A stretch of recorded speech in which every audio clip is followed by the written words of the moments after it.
point sa mention natin. Lahat ng CCG, naka-waterkano na. All CCG. Sino? Waterkano. Nagkano na silang yan. Dito sa lupa. Ayan.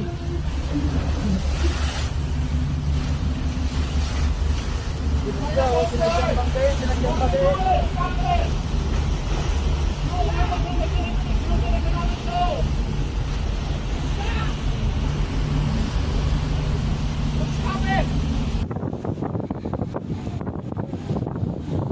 Tayo dyan, hindi kayo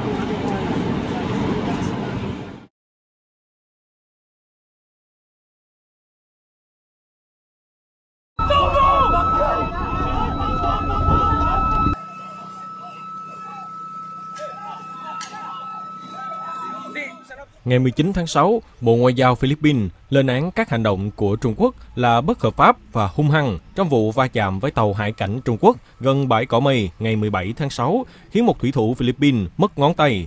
Philippines đã kêu gọi Trung Quốc tránh các hành động gây nguy hiểm cho thủy thủ và tàu thuyền tại Biển Đông, đồng thời nhấn mạnh rằng hòa bình không thể đạt được nếu lời nói của Trung Quốc không đi đôi với hành động trong vùng biển tranh chấp.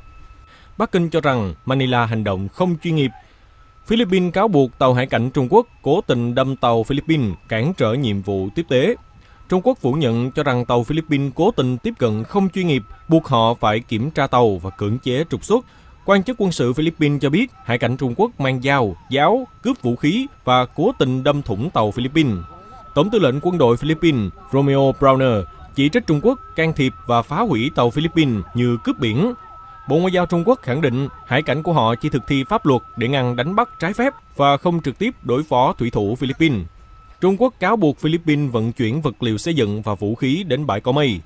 Anh, Canada và Mỹ cũng đã lên án hành động của Trung Quốc.